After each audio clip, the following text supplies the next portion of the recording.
प्रिय विद्यार्थियों, मैं doctor Arun Vyas, associate professor geology, government Bangur college Didwana.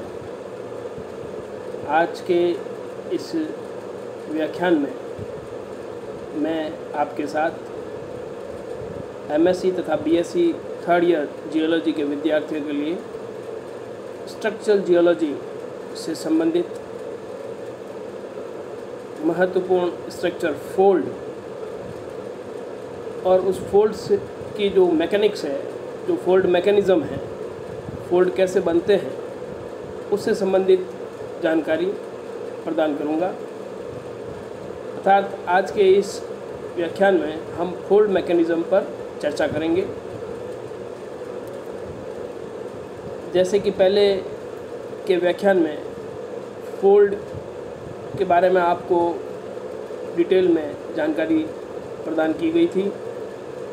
Structural geology में फोल्ड एक बहुत सिग्निफिकेंट फीचर है, बहुत महत्वपूर्ण संरचना, इम्पोर्टेंट स्ट्रक्चर है।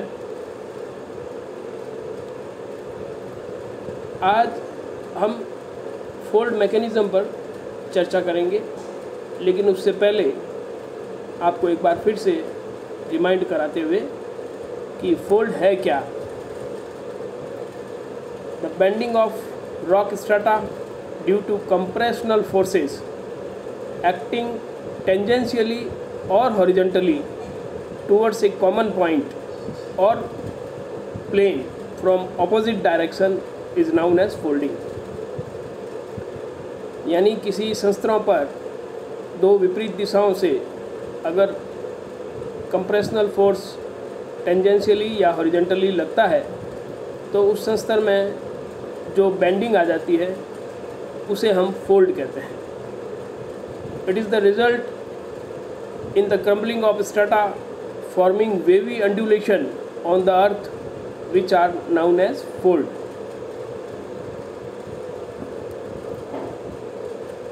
Causes and mechanism of fold के बारे में चर्चा करेंगे। Most rocks are plastic and bend under great pressure. जो रॉक्स होती है उनका जो बिहेवियर होता है मेटीरियलिस्टिक, अगर हम उसकी बात करें तो वो प्लास्टिक नेचर की होती है। Pressure acting on rock it exceeds elastic limits. जब उनके ऊपर प्रेशर एक्ट करता है रॉक्स पर और वो उनकी इलास्टिक लिमिट से बाहर चला जाता है, then they become permanently bent और folded. Rocks on considerable depth at high temperature plastic deformation उसमें आ जाता है, that is under stress conditions and forces connected in the earth crust। तो ये जो प्लास्टिक नेचर रॉक्स का होता है और जब उसकी इलास्टिक लिमिट से बाहर उसके ऊपर प्रेशर एक्सर्ट होता है इन डेप्थ, तो उनमें फोल्डिंग डेवलप होती है। यहाँ नीचे जो डायग्राम है उसमें आप देखिए जो फोर्सेस पृथ्वी के अर्थ क्रस्ट पर ऑपरेशनल है उनके बारे में बताया गया है। इनमें आप देखिए यहाँ एंडोजेनेटिक फोर्सेस के बारे में चर्चा कर रहे हैं या यहाँ एक्सोजेनेटिक प्रेशर के बारे में। एक्सोजेनेटिक प्रेशर में दो प्रकार का आगे बताया गया है, वेदरिंग और इरोजन। जबकि हम एंडोजेनेटिक फोर्सेस की बात करें तो एंडोजेनेटिक फोर्सेस में यहाँ इस तरफ सडन एंडोजेनेटिक फोर्सेस के बारे में और यहाँ डायस्ट्रोफिक एंडोजेनेटिक फोर्सेस के बारे में बताया गया है। जब सडन एंडोजेनेटिक फोर्सेस ऑपरेट होते हैं तो आप देखिए कि ये किस प्रकार से वोल्केनोज, अर्थक्वेक्स, लैंडस्लाइड्स उनको ओरिजिन होता है। जबकि डायस्ट्रोफिक फोर्सेस में दो तरह के होते हैं, एपिरोजेनिक फोर्सेस और ओरोजेनिक फोर्सेस। जो एपिरोजेनिक फोर्सेस होते हैं उनके कारण अपवर्ड और डाउनवर्ड दो प्रकार के मूवमेंट होते हैं, जबकि ओरोजेनेटिक फोर्सेस में टेंशन और कंप्रेशनल। जो टेंशनल होते हैं उनमें आप देखिए फोल्डिंग, क्रैकिंग, फ्रैक्चर्स, इस प्रकार के डेवलप स्ट्रक्चर्स होते हैं। और जो कंप्रेशनल फोर्सेज होते हैं, ओरोजेनेटिक फोर्सेज, उनके कारण फोल्डिंग और वार्पिंग दो प्रकार की घटनाएं होती हैं। अर्थात अगर हम बात करें forces affecting the earth crust, उसमें एक्सोजेनेटिक और एंडोजेनेटिक। अब जो हम देख रहे हैं एंडोजेनेटिक में भी डायस्ट्रॉफिक में भी ओरोजेनेटिक, और ओरोजेनेटिक में भी कंप्रेशनल। और इस कंप्रेशनल में हम यह देखते हैं कि फोल्डिंग डेवलप होती है। Fold mechanism is influenced by factors affecting deformation. Rocks में जब डिफॉर्मेशन होता है तो उसमें फोल्डिंग डेवलप होती है। और जैसा हमने आपको बताया कि अरावली में जैसे 4 फेस ऑफ डिफॉर्मेशन हुआ, तो 4 फेस ऑफ डिफॉर्मेशन में हर फेस ऑफ डिफॉर्मेशन में अलग अलग तरह के फोल्ड डेवलप हुए। तो ये जो डिफॉर्मेशन के कारण फोल्डिंग होती है, तो ये इन्फ्लुएंस किन फैक्टर्स के द्वारा होती है? तो वो फैक्टर्स हैं टेम्परेचर, प्रेशर और fluid. Properties of rock as determined by the composition, texture and anisotropy. अब fold mechanism includes buckling, bending, flexural folding, flexural slip, flexural flow, passive ductile flow and kink foldings. ये अलग अलग प्रकार की nature में जो types of fold mechanics हैं उसके बारे में आपको आगे की स्लाइड्स में विस्तार से बताएंगे। सबसे पहले हम चर्चा करेंगे बकलिंग की। Folds form by buckling where force is applied parallel to the layering in rocks. जो बेड्स हैं, जो लेयरिंग्स हैं, उनके पैरेलल जब फोर्स अप्लाइड करता है तो बकलिंग होती है। The product of buckling is buckled fold. ये कब प्रोड्यूस होते हैं? जब लेयर्स के पैरेलल फोर्स अप्लाई होता है। एंड इट प्रोड्यूस लेयर्स, इसके कारण लेयर्स की शॉर्टनिंग होती है। Thin sheet under lateral pressure, strain produce with in layer is determined by the extension around the outer arc and compression in the inner arc. तो ये इस प्रकार से बकलिंग होती है। आप इस चित्र में देख सकते हैं कि बकलिंग में ये फोर्स पैरेलल लग रहा है इसके लेयर्स या बेड के, और उसमें ये प्रोग्रेसिव फ्लेक्सर किस प्रकार से डेवलप होता है वो बताया गया है बकलिंग के साथ। Now we will discuss about bending. Bending involves application of force across layers. पहले जो हमने देखा बकलिंग में लेयर्स के पैरेलल फोर्स एक्टिंग करता है, जबकि बेंडिंग में फोर्स जो है लेयर्स के अक्रॉस अप्लाई करता है। Generally produce folds that are very gentle with large interlimb angles. तो इसमें जो फोल्डिंग होता है बेंडिंग के कारण, जबकि फोर्सेज है they are applying across the layers, तो generally very gentle with large interlimb angles.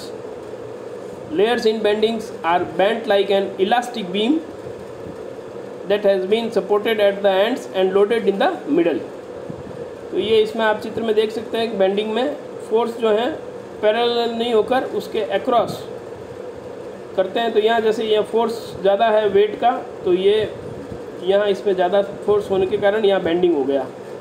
तो ये फोल्डिंग इस प्रकार से इसमें डेवलप होती है। यहाँ इसमें एक बार फिर आप देखिए वर्टिकल स्ट्रेस लग रहा है, तो इसमें बेंडिंग किस प्रकार से डेवलप होती है ये आसानी से आप इसमें इस स्लाइड के माध्यम से देख सकते हैं। ये अक्रॉस पैरेलल नहीं होकर अक्रॉस जो है फोर्स अप्लाई होता है।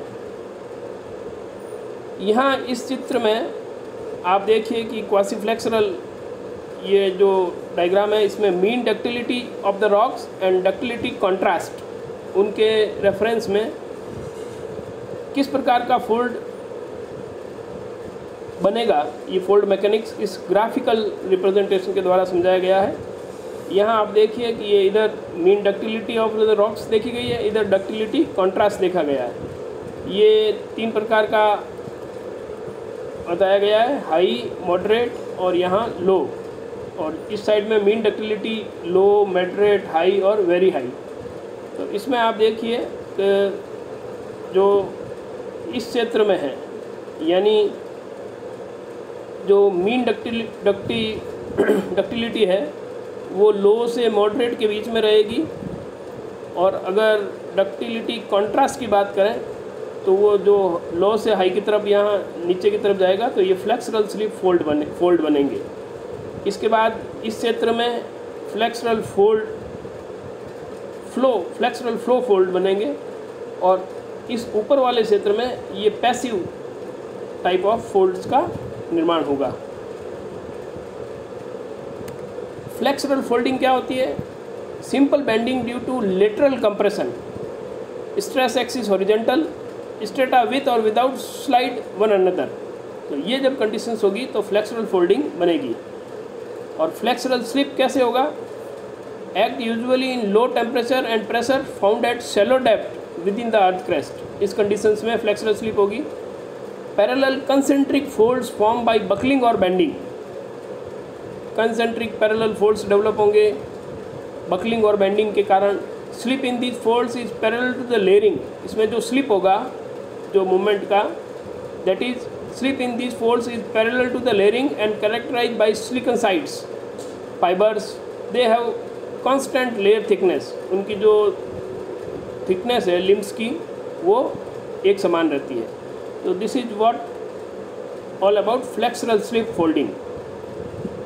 ये किस प्रकार से फ्लेक्सरल स्लिप फोल्डिंग होती है उसका डायग्रामेटिक रिप्रेजेंटेशन है। आप देखिए, इसमें डक्टाइल लेयर, स्टिफ लेयर बताई गई है, बेडिंग स्लिप होता है, और ये कंप्रेशन दो विपरीत दिशाओं में लगता है, और यहाँ पर ये क्लीवेज भी इसमें डेवलप होती है, और ये स्लिप का मूवमेंट बताया गया है।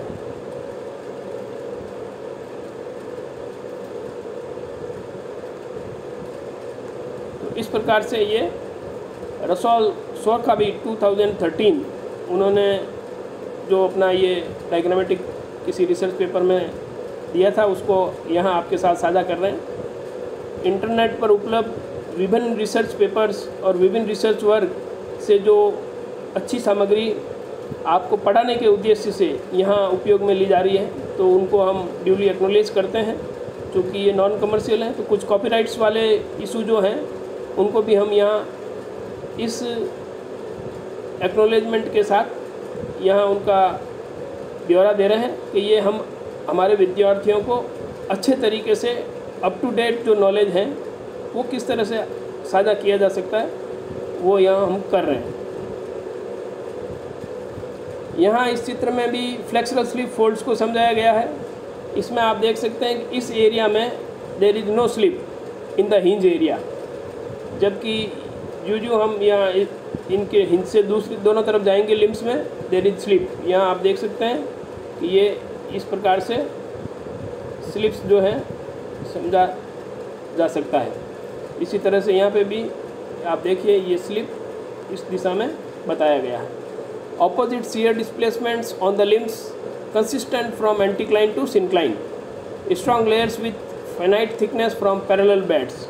यहाँ आप इसमें देखिए कि ये आपका एंटीक्लाइन और ये सिंक्लाइन दोनों एक साथ बने हैं।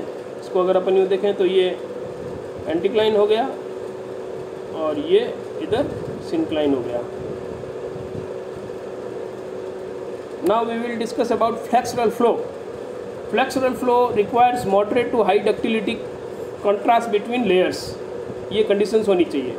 इन flexural fold amplitude and wavelength may be controlled by the original thickness, spacing and strength of the strong layers. Form in rocks from low and moderate metamorphic grade. They are similar like folds. Example, shell जो चट्टान है sedimentary rocks, उसमें change in thickness होता है, जबकि quartzite जो कि metamorphic rock है उसमें फिक्स थिकनेस होती है। This is all about flexural flow. यहाँ इस चित्र में आप देखिए फ्लेक्सरल फ्लो को समझाया गया है। यहाँ ये डायरेक्शन फोर्स की इस प्रकार की है, और ये जो है फ्लेक्सरल फोल्ड में आप देखिए कि मटेरियल कैसे फ्लो होता है, ये फ्लो डायरेक्शन बताया गया है। और ये हिंज पार्ट है, और ये हिंज के इधर दोनों लिम्ब हैं। ये भी रसोल सोरकाबी 2013 सोर्स से हमने फिगर आपको समझाने के लिए यहाँ उपयोग में लिया है। यहाँ इस चित्र में फ्लेक्सुरल स्लिप फोल्डिंग इधर दिखाया है और फ्लेक्सुरल शियर फोल्डिंग इधर दिखाया है। यहाँ पहले जैसे बताया no slip at the hinge area, इसी तरह से no shear in the hinge area, shear displacement होता है। और ये फ्लेक्सुरल फ्लो फोल्ड्स के डायग्राम फोटोग्राफ्स हैं जिसके माध्यम से आप फ्लेक्सुरल स्लिप फोल्डिंग और फ्लेक्सुरल शियर फोल्डिंग को समझ सकते हैं। Now we will discuss about passive flow. Passive flow folds are similar folds that involve plastic deformation. The layering acts only as A displacement marker. Passive flow folds form in metamorphic rocks with low mean ductility and ductility contrast. Example है जैसे glacial ice, salt and water saturated unconsolidated sediments, उसमें इस प्रकार के passive flow structures देखे जा सकते हैं। ये पैसिव फोल्डिंग का डायग्रामेटिक रिप्रेजेंटेशन, इसमें आप देखिए फोर्स जो है इस डायरेक्शन में और इस डायरेक्शन में लगता है। ये जो है शॉर्टनिंग डायरेक्शन है जिसमें पैसिव फोल्डिंग कैसे होता है इसको समझ सकते हैं।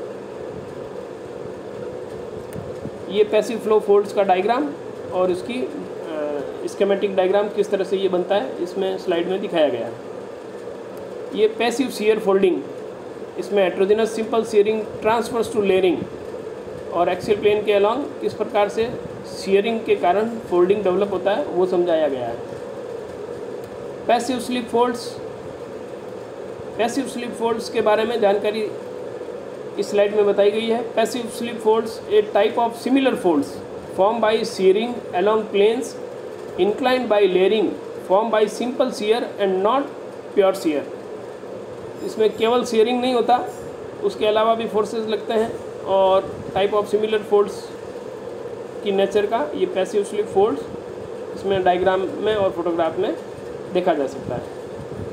Now we will discuss about kink foldings, इनको हम किंक बैंड्स भी बोलते हैं। Kinks and chevron folds have straight limbs and narrow angular hinges. Kink folds requires local slippage, flexural slip between layers. The fold is produced by the rotation of set of layers on either side of kink plane, that is axial plane. The layer deform partly by flexural slip. तो इस प्रकार की conditions होने पर ये kink foldings बनते हैं जो नीचे चित्र में देखे जा सकते हैं। यहाँ इन तीन चित्रों में ए, बी और सी में ऊपर कॉन्जुगेट किंक बैंड्स दिखाए गए हैं माइलोनाइट एरिया में। दूसरे में यहाँ किंक फोल्ड्स रिलेटेड टू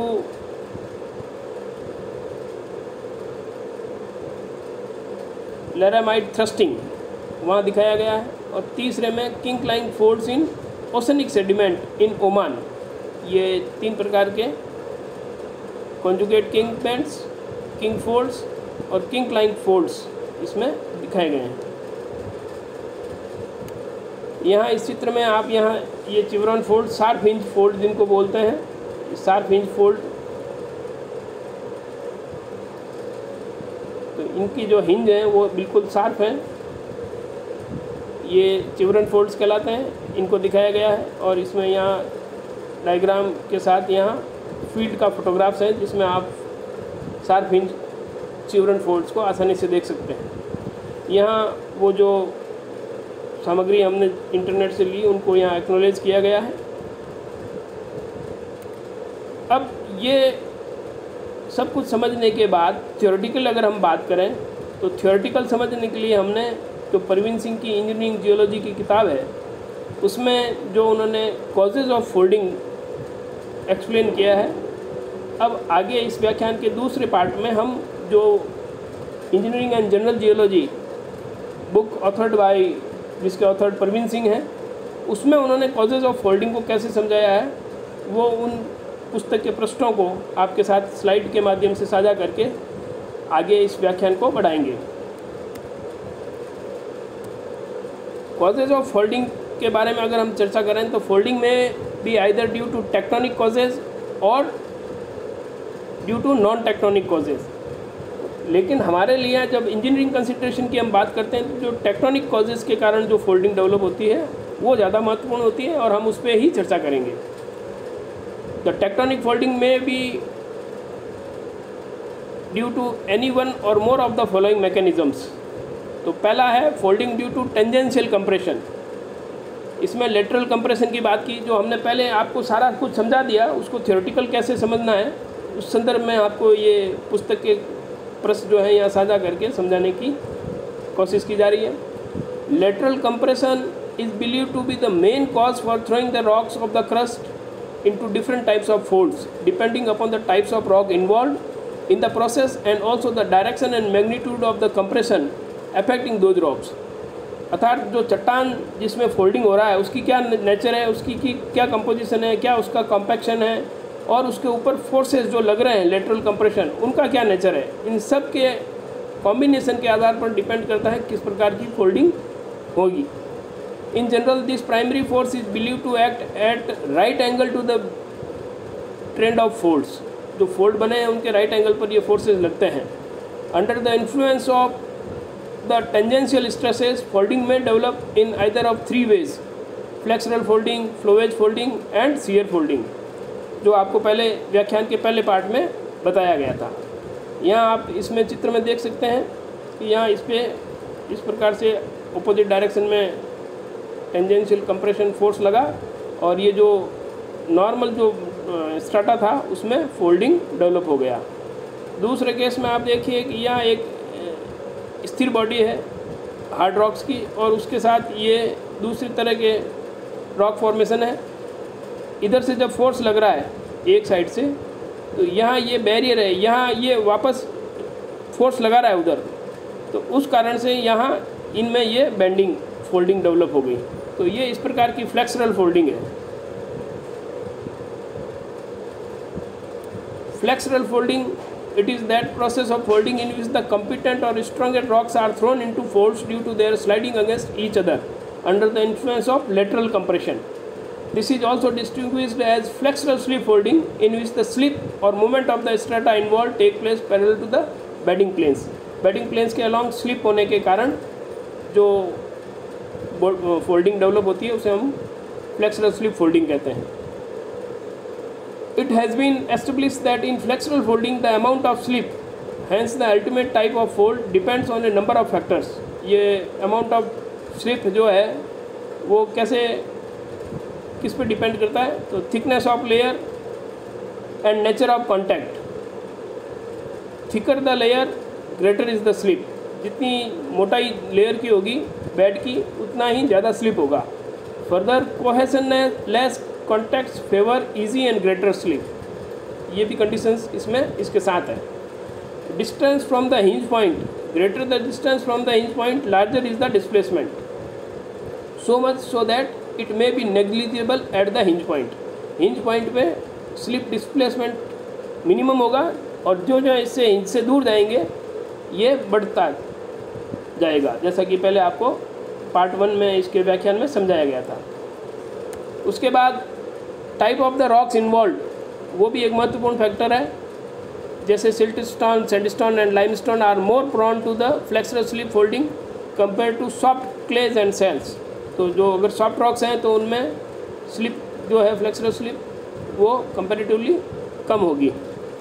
दूसरा जो है वो है flowage folding.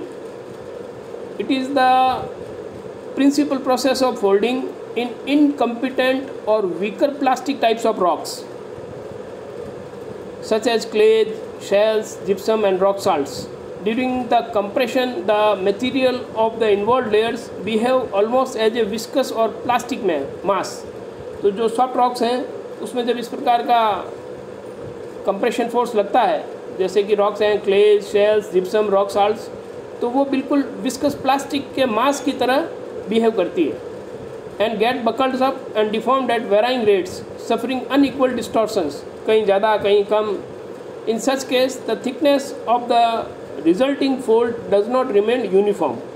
So this is what all about flowage folding. तीसरा जो है वो है shear folding. In many cases, folding is attributed to shearing stresses rather than the simple compression. अगर simple compression नहीं लग रहा है और वहाँ अगर shear stresses अप्लाई हो रहा है, then in that case shear folding will develop. It is assumed that in such a process numerous closely spaced fractures develop in a rock at the first stage of the process. पहली अवस्था में rocks में बहुत closely space fracture develop होते हैं। This is followed by the displacement of the blocks so developed by different amount so that ultimately the rocks take up folded और bent configuration. The folded outline becomes more conspicuous when minor fractures got sealed up due to subsequent recrystallization. इस प्रकार की जो fractures followed by displacement and displacement के बाद जो उसमें folding हो जाती है और उसमें जो ये माइनर फ्रैक्चर्स हैं that get sealed up due to subsequent recrystallization of minerals. तो ये शियर फोल्डिंग का mechanism. The ultimate cause of most of the fold is now attributed to the movement of tectonic plates under plate tectonics. Plate tectonics में हमने आपको बताया plate के motion 3 प्रकार के होते हैं, कन्वर्जेंट, डाइवर्जेंट और ट्रांसफॉर्म। तो ये जब कन्वर्जेंट, डाइवर्जेंट और इस प्रकार के जो प्लेट मूवमेंट्स होते हैं उसमें जो कंप्रेशनल स्ट्रेस, कंप्रेशनल फोर्सेस लगते हैं तो वहाँ फोल्डिंग ओरिजिनेट होती है, फोल्डिंग स्ट्रक्चर्स बनते हैं। It is believed by many that where two tectonic plate converge the margin of the plates are buckled and warped that is throw into the folds. जब converging type के plate motions होते हैं तो उनमें converging motion के कारण जो चाहे ओशनिक क्रस्ट हो चाहे कॉन्टिनेंटल क्रस्ट हो उसमें बकलिंग और वार्प्ड के कारण फोल्ड डेवलप होते हैं। The same process of folding may take place in the margins of the upper plate where two tectonic plates approach each other and instead of simply converging one plate subducts goes down under the other plate the converging plate में भी। तो ये converging के अलावा जो subduction होता है जिसमें एक प्लेट दूसरी प्लेट के नीचे की तरफ घुस जाती है तो वो सबडक्शन के कारण भी होता है। तो द कन्वर्जिंग प्लेट्स में भी 2 कॉन्टिनेंटल प्लेट्स आपस में हो सकती है, एक कॉन्टिनेंटल एंड ओशनिक प्लेट हो सकती है या continental plate and Ireland arcs हो सकता है। तो plate tectonics offer sufficiently convincing examples from the present and at the present distribution of folded mountain belts on the globe. Hence, development of folding through plate movement is accepted almost universally as a valid cause. तो plate tectonic से भी हम folding को समझ सकते हैं. दूसरा जो फोल्डिंग ड्यू टू इंट्रूजन, पहले हमने पढ़ा folding due to tangential compression, अब हम डिस्कस कर रहे हैं फोल्डिंग ड्यू टू इंट्रूजन. इसमें आप देखिए जो इग्निस प्लूटॉन्स के बारे में जब कई बार बात करते हैं तो इंट्रूजन ऑफ मैग्मा और even rock salt bodies from beneath has been found to be the cause of uparching of the overland strata. In magmatic intrusions, highly viscous magma may be forced up very gradually and with considerable force so that the overlying sedimentary host rock are bodily lifted up to a provide space for the rising magma. नीचे से sedimentary strata जो है उसके ऊपर दबाव डालता है magma chamber से मैग्मा ऊपर की तरफ आकर अपनी जगह बना के उसके ऊपर दबाव डालता है, तो उसके कारण वो अपवर्ड होता है, अपार्किंग हो जाती है. In extreme cases, the magma may even rupture the overlying strata to flow out as a lava. तो यहाँ इसमें आप देखिए कि ये हॉरिजॉन्टल स्ट्राटा है सेडिमेंट्री रॉक्स, इसमें नीचे लावा जो मैग्मा जो है वो प्रेशर एक्सर्ट करता है, तो ये जो हॉरिजॉन्टल था वो बाद में उसमें बैंड डेवलप हो जाता है और उस बैंड में ये बाद में फोल्डिंग डेवलप हो जाती है. तो यहाँ ये साल्ट जो मैग्मेटिक फोर्सेस के अलावा दूसरा जो है वो साल्ट डोम जैसे हम पढ़ते हैं तो वो उसका जो दबाव है वो भी फोल्ड जनरेट करता है. तो इस प्रकार से फोल्डिंग ड्यू टू इंट्रूजन के बारे में इस स्लाइड में हमने चर्चा की. तीसरा जो है folding due to differential compression, यानी पहला था folding due to tangential compression, दूसरा था फोल्डिंग ड्यू टू इंट्रूजन और अब तीसरा जो हम पढ़ रहे हैं वो है folding due to differential compression. तो strata that are being compacted under load in a basin of sedimentation develop with passage of time downward bending. यहाँ देखिए आप, इसमें ये सेडिमेंट्री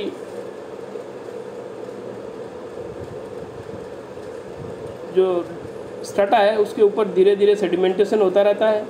तो ये सेडिमेंटेशन नीचे, इसका लोड जो है उसके नीचे वाले पे दबाव बनाता है। तो यहाँ आप देखिए कि ये सिंपल था, और यहाँ पर सिंपल के साथ यहाँ जैसे जैसे सेडिमेंटेशन का ओवरलोड बनता है, ये ओवरलोड यहाँ हो रहा है, तो ये जो सिंपल लेयर थी उसमें बैंड डेवलप हो जाता है। तो ये दिस इज़ फोल्डिंग। तो this is how the load of the sediment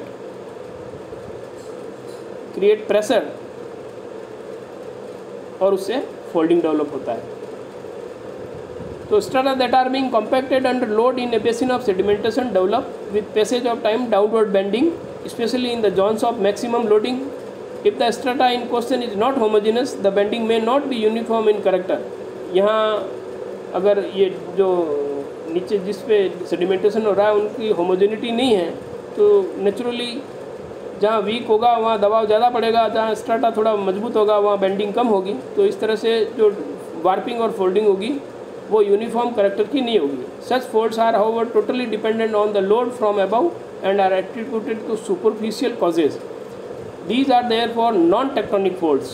similarly down slope buckling of layers of rocks underlying slowly falling और creeping slopes may be grouped under non tectonic foldings. तो ये इस प्रकार से जो तीसरी category हमने डिस्कस की, they are under non tectonic folding. ये पुस्तक के पृष्ठ जो कॉजेज ऑफ फोल्डिंग के रूप में एक्सप्लेन किए गए परवीन सिंह द्वारा इंजीनियरिंग एंड जनरल जियोलॉजी के, वो इसमें आपके साथ साझा किए गए ताकि आपको और आसानी से ये जो फोल्ड की मैकेनिज़्म है वो समझ में आ जाए। यहाँ इस खूबसूरत चित्र के साथ जिसमें हम यहाँ देख रहे हैं कि बहुत बड़ा फोल्ड जो है, और इसकी सेफ एंटीक्लाइन के रूप में आपको स्पष्ट नज़र आ सकती है। और आप देखिए कि यहाँ आदमी खड़ा है, उसके रेफरेंस में कितना बड़ा ये फोल्ड है। ये खूबसूरत चित्र के साथ इस व्याख्यान को हम अंतिम स्टेज तक पहुंचाते हैं। ये फोल्ड मैकेनिज़्म का व्याख्यान आपको महाविद्यालय बांगड़ महाविद्यालय डीडवाना के यूट्यूब चैनल पर उपलब्ध होगा। इसे हम राजकीय बांगड़ महाविद्यालय डीडवाना के यूट्यूब चैनल पर अपलोड करेंगे। इसे देखें, सुनें, समझें, पढ़ें, और इस व्याख्यान की PDF फाइल बनाकर आपके क्लास वाइज व्हाट्सएप ग्रुप में साझा की जाएगी। और इस व्याख्यान से संबंधित असाइनमेंट के तहत आपको महत्वपूर्ण प्रश्न क्या बनते हैं वो असाइनमेंट में दिए जा रहे हैं, जिन्हें आप सॉल्व करें, PDF का अध्ययन कर अपने घर बैठे नोट्स बनाएं। परीक्षा BSc थर्ड ईयर की और MSc फोर्थ सेमेस्टर की बहुत शीघ्र शुरू होने वाली हैं।